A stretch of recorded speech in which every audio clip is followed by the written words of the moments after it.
Congress BJP ಮಧ್ಯೆ ರಾಮ ಮಂದಿರ ರಾಜಕೀಯ ಜೋರಾಗ್ತಾ ಇದೆ. ಈಗ ಸಿಎಂ ಸಿದ್ದರಾಮಯ್ಯ ವಿರುದ್ಧ ಸಿಟಿ ರವಿ ವಾಗ್ದಾಳಿ ನಡೆಸಿದ್ದಾರೆ. ಶ್ರೀರಾಮ ಹಿಂದೂಗಳನ್ನ ಜೋಡಿಸ್ತಾನೆ, ಸಿದ್ದರಾಮಯ್ಯ ಸಮುದಾಯ ಒಡೆಯೋದ್ರಲ್ಲಿ ಎಕ್ಸ್ಪರ್ಟ್. ಅಲ್ಪಸಂಖ್ಯಾತರ ಓಲೈಕೆಗಾಗಿ ಅಯೋಧ್ಯೆಗೆ ಬಹಿಷ್ಕಾರ ಹಾಕಿದ್ದಾರೆ. ಸಿದ್ದರಾಮಯ್ಯ ಅಜೆಂಡಾ ಅಲ್ಪಸಂಖ್ಯಾತರ ಮತವನ್ನ ಉಳಿಸಿಕೊಳ್ಳೋದು.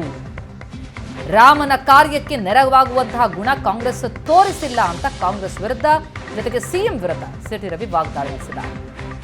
ಹಿಂದೂಗಳನ್ನು ಜೋಡಿಸ್ತಾನೆ, ಯಾರಿಗೆ ಒಡಿಬೇಕು ಅಂತ ಮನಸ್ಸಿರುತ್ತೋ ಅವ್ರು ಸಿದ್ದರಾಮಯ್ಯನವ್ರ ತರ ಹೇಳಿಕೆ ಕೊಡ್ತಾರೆ.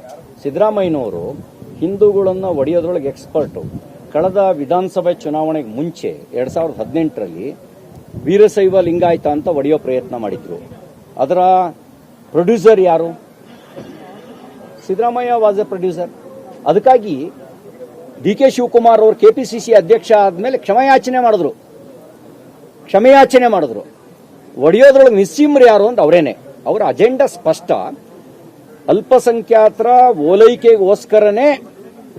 ಓಲೈಕೆಗೋಸ್ಕರನೇ ಇವತ್ತು ರಾಮ ಮಂದಿರದ ಪ್ರಾಣ ಪ್ರತಿಷ್ಠಾಪನಾ ಕಾರ್ಯಕ್ರಮವನ್ನು ಕಾಂಗ್ರೆಸ್ 22ನೇ ತಾರೀಕು ಬಹಿಷ್ಕಾರ ಮಾಡಿದೆ. ಅವರು ಬಹಿಷ್ಕಾರ ಮಾಡಿರೋ ಉದ್ದೇಶನೇ ಇಡುಗಂಟಾಗಿ ಸಿಗುವಂತ ಅಲ್ಪಸಂಖ್ಯಾತರ ಮತವನ್ನು ಉಳಿಸ್ಕೊಳ್ಬೇಕು. ನಂಬರ್ 1.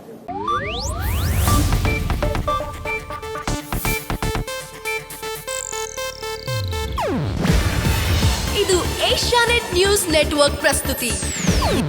ನೀವು ನೋಡ್ತಿದ್ದೀರಾ ಏಷ್ಯಾನೆಟ್ ಸುವರ್ಣ ನ್ಯೂಸ್.